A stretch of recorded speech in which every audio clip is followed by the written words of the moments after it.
Venez soutenir la chaîne.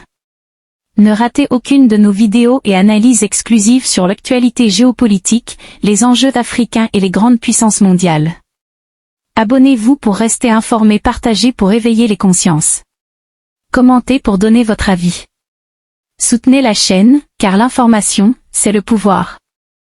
L'histoire s'écrit maintenant, avec vous.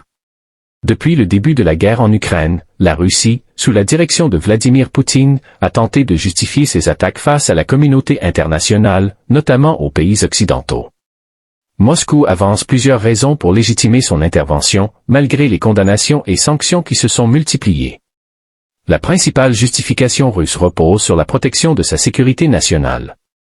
Le Kremlin accuse l'OTAN d'avoir tenté de s'étendre aux portes de la Russie en intégrant l'Ukraine, ce qui aurait constitué une menace directe. De plus, la Russie affirme vouloir défendre les populations russophones du Donbass, qu'elle considère comme opprimées par Kiev. Poutine critique également l'ingérence occidentale dans les affaires internes de l'Ukraine et présente son action comme une réponse à une domination croissante des puissances occidentales en Europe de l'Est. Selon Moscou, l'opération militaire vise à dénazifier et démilitariser l'Ukraine, un discours fortement contesté en Occident. Malgré les efforts de justification, les arguments avancés par la Russie ne convainquent pas les pays occidentaux, qui voient dans cette attaque une violation du droit international et de la souveraineté d'un État. La guerre continue d'alimenter tensions, sanctions et divisions sur la scène mondiale. Depuis le début du conflit en Ukraine, les pays occidentaux, notamment les États-Unis et les membres de l'Union européenne, n'ont cessé d'apporter un soutien militaire, financier et diplomatique à Kiev. Pourtant, ce soutien massif ne semble pas intimider le Kremlin, qui maintient sa stratégie militaire et ses ambitions régionales. Le Kremlin considère ces aides occidentales comme une ingérence directe dans le conflit.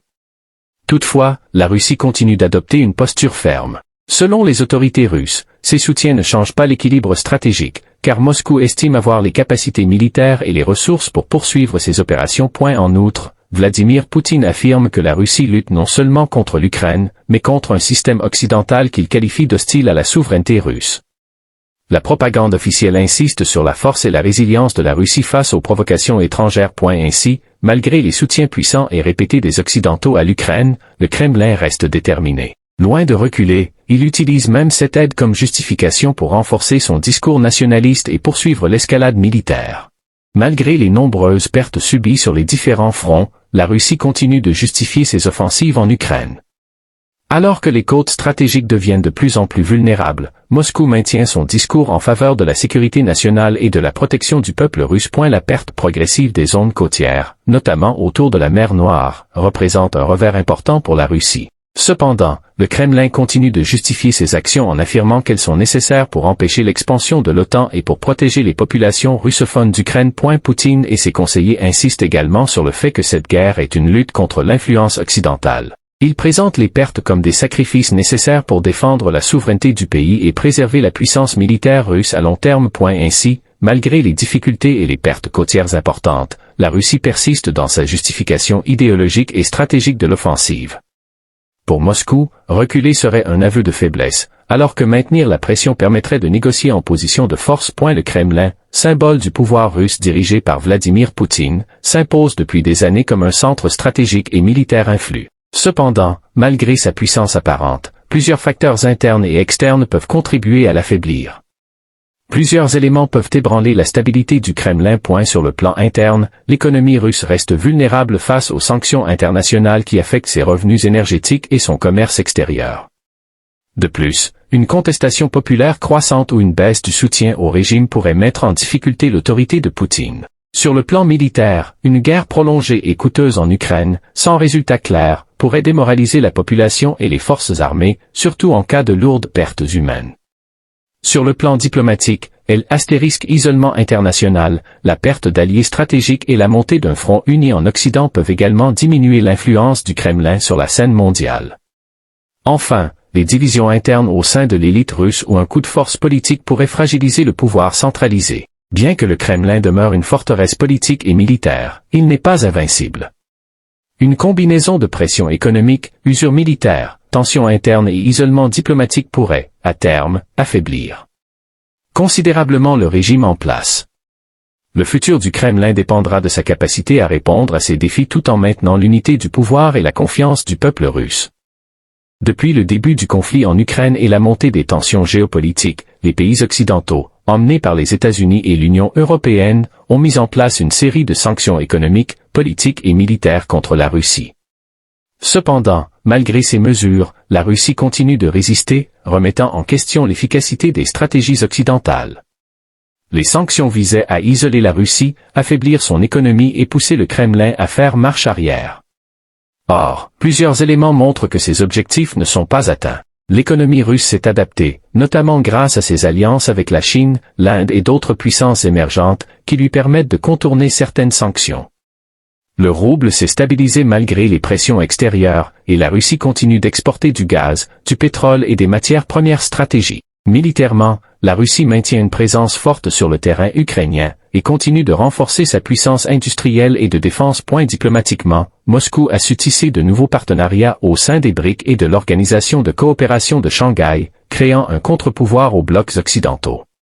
Enfin, l'unité occidentale montre des failles, avec des divisions internes entre pays européens sur la durée du soutien à l'Ukraine. Les ambitions des pays occidentaux de faire plier Moscou par des sanctions et un isolement stratégique semblent jusqu'à présent avoir échoué. La Russie a non seulement résisté à ces pressions, mais a aussi renforcé ses liens avec le Sud global. Cet échec occidental met en lumière une nouvelle réalité multipolaire où le rapport de force évolue au-delà des cadres traditionnels.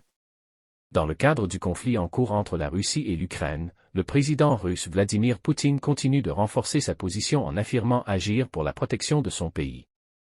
Récemment, une frappe ciblée a été menée contre des chars en provenance de l'Ukraine, soulignant sa volonté de défendre les intérêts russes. Les autorités russes ont annoncé avoir repéré un convoi militaire ukrainien s'approchant de certaines zones stratégiques proches de la frontière. En réponse, une opération militaire a été lancée, visant à neutraliser les véhicules blindés et à empêcher toute infiltration potentielle. Le Kremlin justifie cette attaque comme une mesure préventive pour assurer la sécurité nationale, alors que les tensions restent vives. Selon les médias d'État russes, ces frappes démontrent la détermination de Poutine à maintenir le contrôle sur la situation et à répondre avec fermeté à toute provocation perçue. Cet épisode reflète une nouvelle escalade dans le conflit russo-ukrainien. Pour Moscou, ces frappes sont un acte de défense, tandis que pour d'autres, elles alimentent davantage l'instabilité. La solution durable ne pourra venir que par une volonté politique commune de cesser les hostilités et d'ouvrir un véritable dialogue de paix. La volonté présumée de Vladimir Poutine de s'approprier toute l'Ukraine alimente une escalade dangereuse. Si la sécurité russe est renforcée, c'est surtout pour soutenir une ambition territoriale de grande ampleur. Cette stratégie, toutefois, continue de diviser la communauté internationale et accroît le risque d'un conflit prolongé. Depuis le début du conflit entre la Russie et l'Ukraine, les intentions du président russe Vladimir Poutine sont devenues de plus en plus claires. Pour beaucoup d'observateurs, son objectif serait de prendre le contrôle de l'ensemble du territoire ukrainien. Dans cette perspective, le Kremlin a récemment renforcé ses dispositifs de sécurité sur plusieurs fronts. Les offensives russes se sont multipliées dans différentes régions de l'Ukraine, dépassant les zones initialement contestées comme le Donbass ou la Crimée. Les services de renseignement occidentaux estiment que Moscou vise désormais une occupation plus large, voire totale, du territoire ukrainien. Pour atteindre cet objectif stratégique, Poutine a massivement déployé des renforts militaires, installé des systèmes de défense aérienne et accru la surveillance des frontières. La sécurité a été également renforcée à l'intérieur du pays, afin de prévenir toute tentative de sabotage ou de résistance organisée.